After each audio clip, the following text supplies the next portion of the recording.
Good morning and welcome to Ellen Avenue Unitarian Universalist Church's virtual Sunday service. I'm Susan Selby, coming to you from the Worship Committee, which presents lay-led services about once a month. Reverend Donna Dolham leads services on other Sundays. Today, our service is about sustaining community. Special thanks to our invited guest speakers, Tara Williams, and children Skylar, Basil, and Marilyn. The children will be contributing to Time for All Ages today. This month, Maine Unitarian Universalist State Advocacy Network will be receiving 1/3 of our plate donations. MUSAN is a statewide network linking 22 Unitarian Universalist churches to promote just and humane laws and policies in our state. If you'd like to contribute to the offering, go to our website and click the donate button. Choose the option to give to the plate. You can also send a check to the church. Finally, join us for our virtual coffee hour at 10:45. The link is on the website. Sign in to Breeze and click Events. Thank you. Good morning. I am pleased to light the chalice this morning with these words from Albert Schweitzer. At times our own light goes out and is rekindled by a spark from another person. Each of us has cause to think with deep gratitude of those who have lighted the flame within us.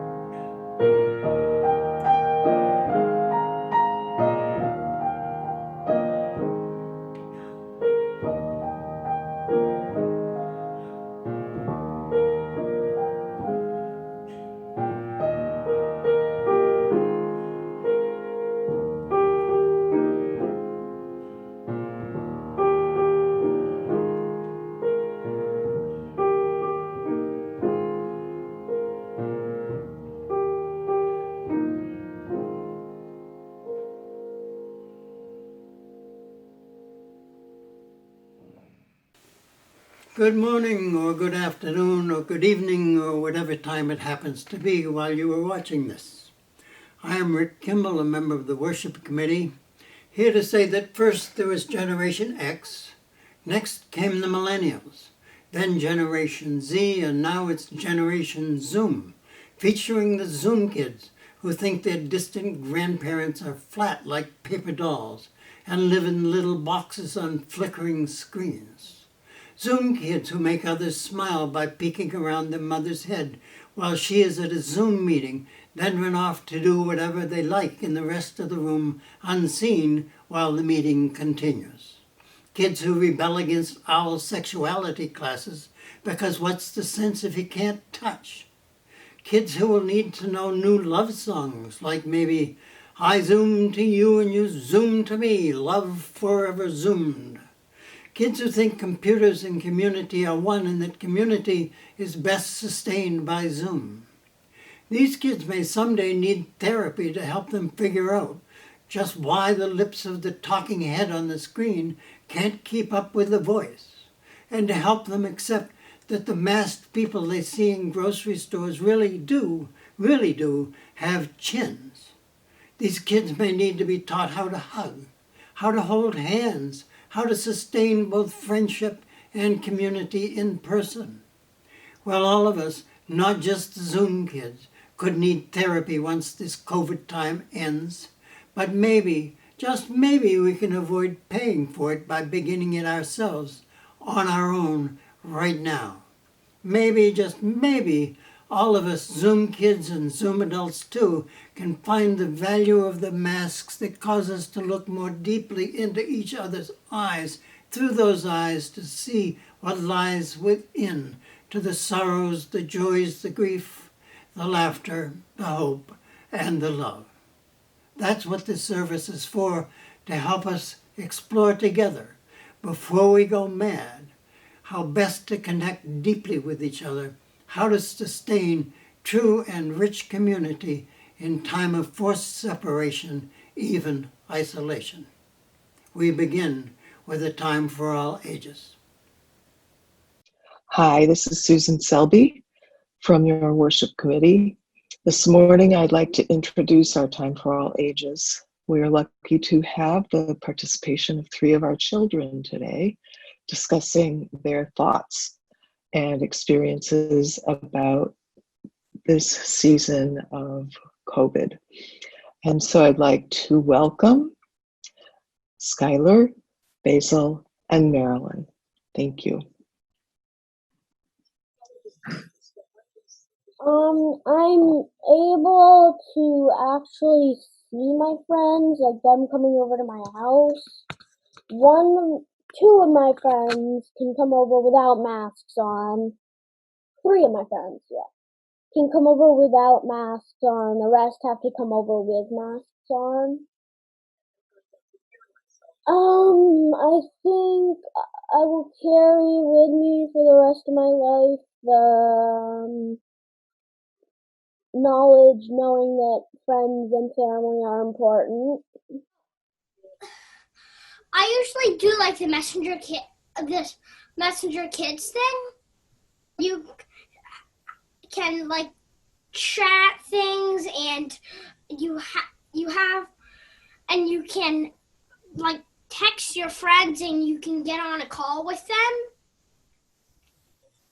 Well, me and my friends are really silly, so we always do silly stuff. And also, sometimes we trade Pokemon cards. We collect cards and we trade them. I'm Marilyn, and I'd just like to say that this time has been hard for everyone, including me. But there's still happy things even in this hard time. I bet we can all relate to that. Like for me, I got a kitten and I'm going back to school. But we also have to recognize the hard things. Like in the spring, I was very, very grumpy and almost sad and almost depressed, and that all that made me lethargic and like just not wanting to do anything except sit on a screen, which made me forget most of the things, but that wasn't great for me. I'm really glad that time is over, and one of the things I think I will carry with me through this pandemic and after it is the importance of family and friends, and school too, because I have found I like school a lot more after I just started like a week ago. Back to the family and friends. I have missed my aunt and my grandmother and my uncle so much because I can't see them right now, and I cannot wait until I can give them a big hug. Another thing is I really was like, back to the thing about me being really sad. I was like really lethargic and stuff, and that made me not do my schoolwork, which is not good. And I was very blah. Can't even explain it. And lastly, I just think we're all sick and tired of this bad pandemic, and I think we should work as hard as we can to fight it.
I'm Susie Hubley, and as I thought about how to focus this reflection, I realized that how to connect with others right now wasn't my biggest issue.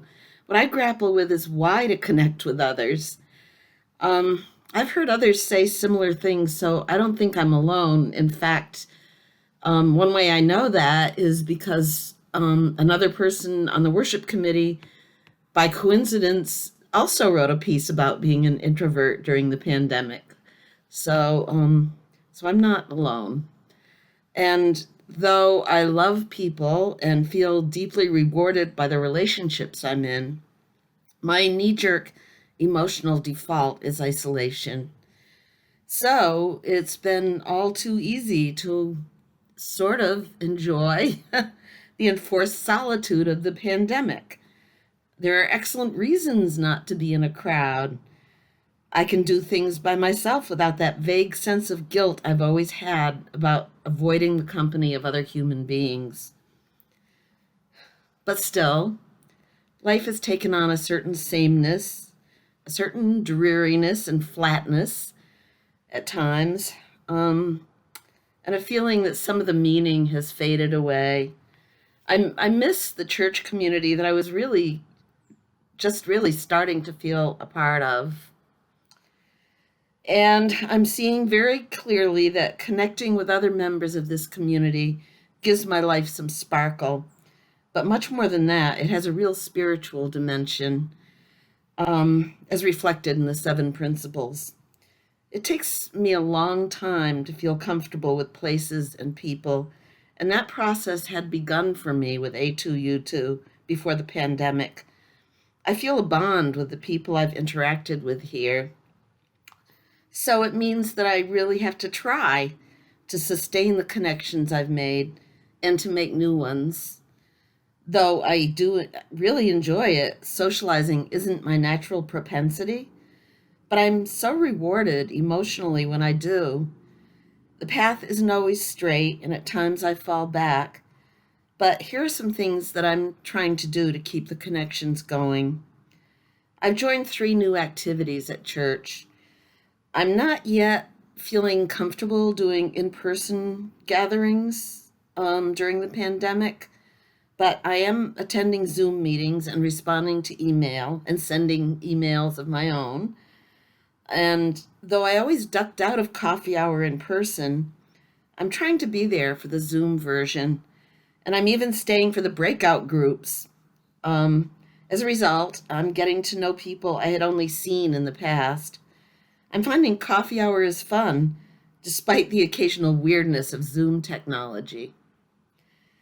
I'm trying to use the media that I'm comfortable with, which include email and Facebook, to help overcome my reticence about sticking my neck out socially.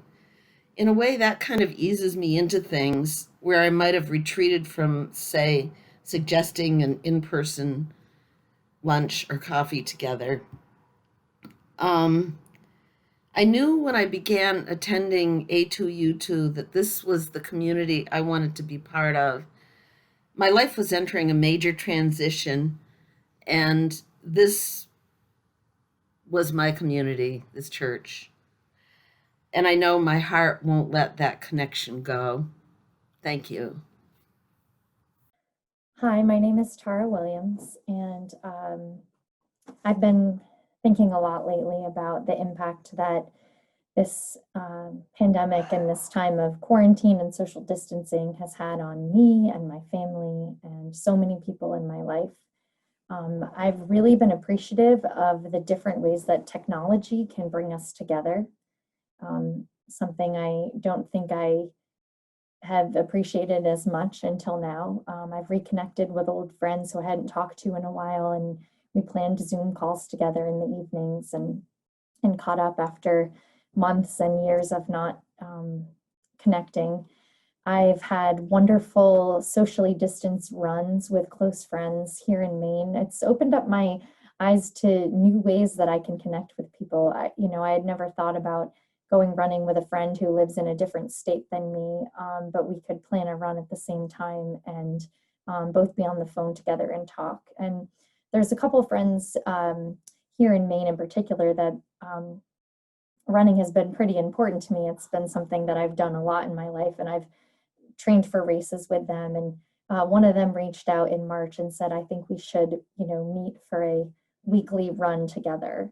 And she kind of, in quotes, a run together, because we didn't really run together, but we started planning a time every single weekend where we would go out running at the same time and then talk together. And we had long talks. And what I found was that this time brought us together in a way that that we hadn't before, going through our own individual struggles, going through common ones as a community and as a state, meant that we had deeper conversations. And we've talked a lot more about our relationships with our family members and our own emotional ups and downs, helped each other through, weeks on and off of feeling isolated, exhausted, overwhelmed, low energy. There were weeks where I wouldn't have gotten out of bed and gone outside and seen anyone if it wasn't for one of them texting me or calling me and saying, don't miss the run this weekend. And sometimes for me, that meant that I just got out of bed and walked and talked to them on the phone while they were running, because I just didn't have it in me to run that week. I think that while it's been amazing to see how things like, conference calls and Zooms and all these other things can bring us together, it's also really affirmed for me that nothing can truly replace the in-person experience, and that face-to-face interactions are really important for me, I imagine for everybody. And I've never been a person who hugs much, but I miss hugs. So that is something I'm sure I'll be doing more of after this pandemic, when we can hug each other again. And I will really look forward to seeing you all at a time when we can come back together in person in church. But for now, I'm glad that we have this.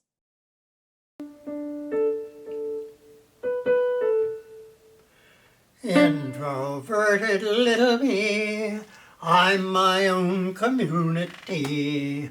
I don't have it in my glands to love hugs or shaking hands. Introverted little me, I'm my own community. Isolation drives some mad, but for me it's not so bad. When the quarantining ends, I fear I might get the bends.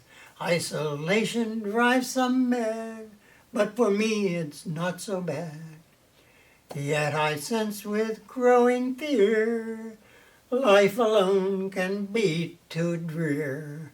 All of us in COVID crunch can find solace in a bunch. Yes, I sense with growing fear, life alone can be too drear. I'll admit that there are those without whom I feel great woes. If my life is going to bloom, I will need to zoom, zoom, zoom. I'll admit that there are those without whom I feel great woes. Even introverted me needs friends in community, so I guess that I should spin out my web to let them in. Even introverted me needs friends in community. Introverted little me, I'm my own community. That's at least what I once thought, but I know now I am not. Introverted little me, not my own community. Hi, my name is John Howard, and this is my reflection, communal grief. People who can be present to anger and grief have a special gift. They communicate compassion and concern. They don't confuse the goodness of the person suffering with the badness of the situation, and can even remind them of the joy and the love that surrounds and supports them. A good example of this is a piece in the latest UU World magazine by Lauren Smith, A Pastoral Letter to Black UUs.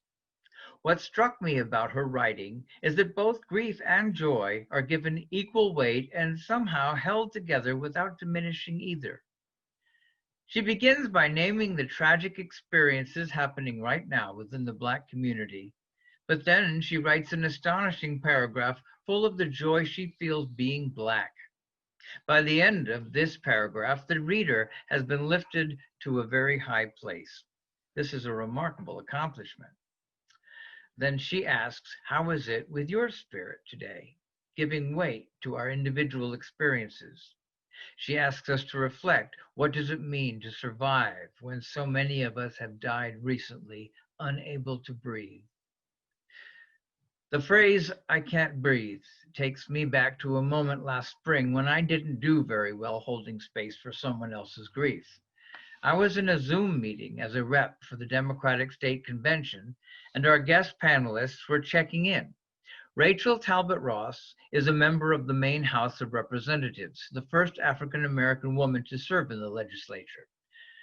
The news of George Floyd's death had just been broken, and you could see on her face the beat-up look of the recently bereaved. When Rachel closed her brief check-in, which was angry and in stark contrast to the others, she said, I can't breathe. I had barely absorbed the news of the Floyd outrage, and I'm sorry to say that I could feel myself pulling back emotionally from her anger. I knew it was real and justified, and yet I resented it. Here was yet another death by police violence, and I didn't want to let it in. I thought, we have business to take care of here. We don't have time for this. In learning how to sustain community, we can observe ourselves and learn. I am learning how my dominant culture places a high value on being productive. It's why we have this rush to get back to business as usual. But my religion, Unitarian Universalism, is now teaching me a different value. Relationships are not transactions. There has to be time made for the unexpected and unplanned, and the cost for efficiency can be too high a price. Every second Sunday, I host a Zoom gathering with family far and near, and I'm seeing my family improve in this ability to hold space for grief. In past holiday gatherings, we tended to talk over one another, leaving little space for sharing bad news. But in these Zoom meetings, we are taking turns, gifting each other with our full attention. In 1 hour, we generally cover both the good and the bad news, and there has been plenty of both. This new format gives me a chance to observe some of the younger folks doing better at active listening than I ever did. How ironic that the pandemic gives us this opportunity to deepen our relationships. And that is just one of the many ironies of these unusual times. I am grateful also that our Allen Avenue Church offers us this opportunity. And I believe we are rising to the task. May we continue to do so. Blessed be, and thank you.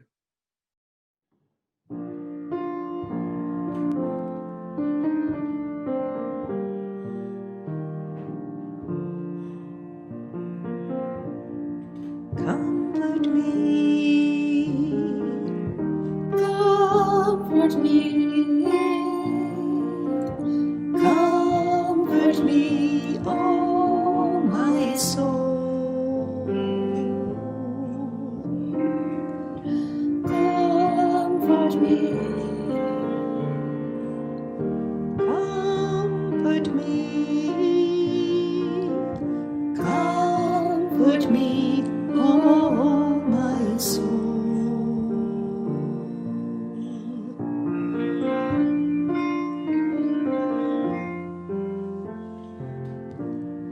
Sing with me, sing with me, sing with me, oh my soul.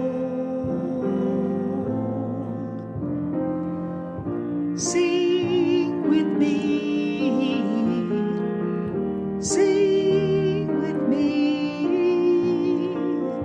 sing with me, oh my soul.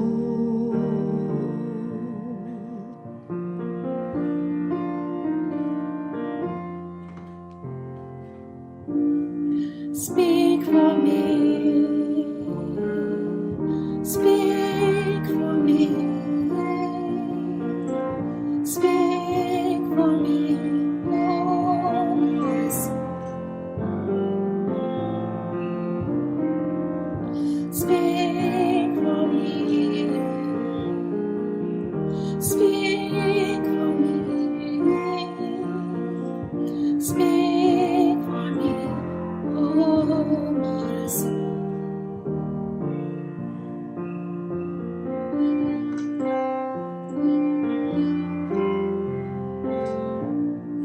Dance with me,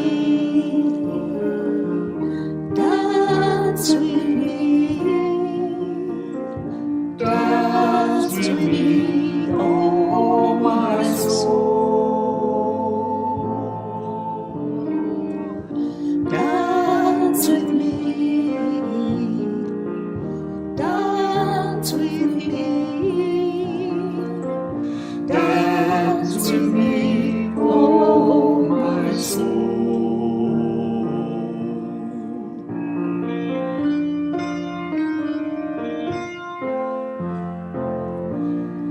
Comfort me, comfort me, comfort me, oh my soul. Comfort me,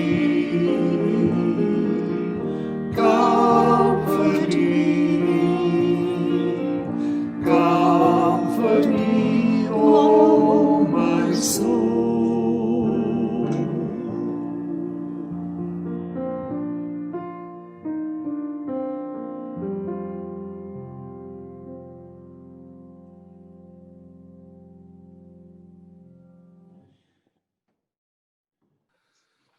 Good morning. My name is Mike Luce. The title of my piece is Best Shampoo Ever.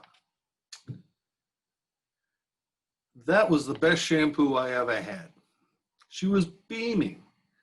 You could almost see the glow around her as we made our way out of the beauty shop. I don't think it was just hairspray. There was no almost about that being in the air. On the ride to her home, her sense of wellness was infectious. She talked about how much she'd missed her weekly appointments. Just the feeling of her massaging my scalp, to quote her again.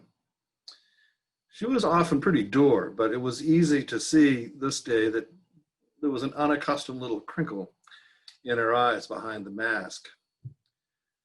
An important part of her community had been restored, and I got to bask in the glow of it for a few minutes. Ever since retirement, I've been a volunteer driver for a little nonprofit that provides rides for folks who can't drive any longer.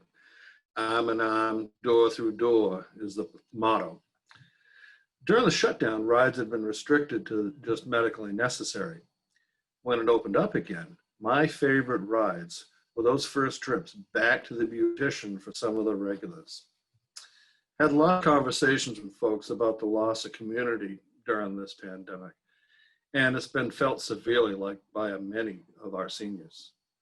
The return of that little bit of time in which someone else is paying attention, listening, and maybe most of all for her during all of this, being touched, can make so much difference in the quality of life. I worry most about the folks I come in contact with who live by themselves. Even before all of this, people with disabilities resulting from age or anything else pretty often found themselves isolated as family and friends die or can't travel easily. For some of the folks we drive around, we're about as social a contact as they get outside of medical appointments or the grocery store. Some who are online often find it kind of hard and not satisfying to engage. Now even the trips out are fraught. We used to bring some regulars to a couple of different folks' homes to play, on one hand, bridge, on the other hand, mahjong. They don't do that any longer. I saw one of the ladies from one of these groups a little while back. She said they tried to play cards with masks and distancing. The logistics didn't work out and she was still anxious anyway. After this much time of a stressful situation, with more to come, what are we to do? I understand those folks who, to one degree or another, take liberties with the rules. I stopped at an old college friend's house last week to see how he was doing. We played nice and talked in his driveway, catching up. But when I was leaving and we started to touch elbows, we both literally said, screw it, and gave each other a big old hug. I can only be so good. Somehow, for our emotional survival, it seems to me that we're going to need to think about taking more of those liberties once in a while. Not like the maskless crowds of political lemmings, but judiciously, recognizing the balance of needs in any human being. Maybe extend an elbow tap to a real touch for a full second.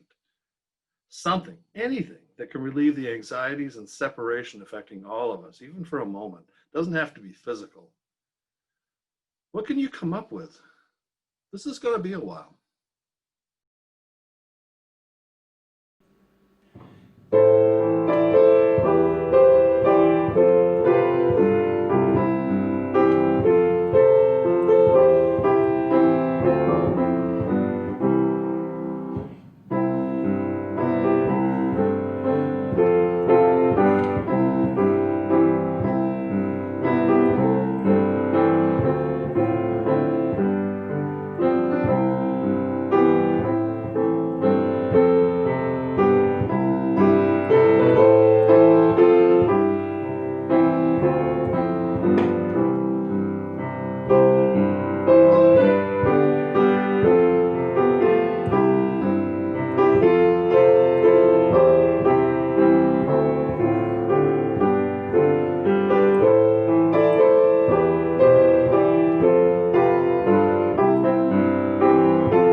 May we know once again that we are not isolated beings, but connected in mystery and miracle to the universe, to this community, and to each other.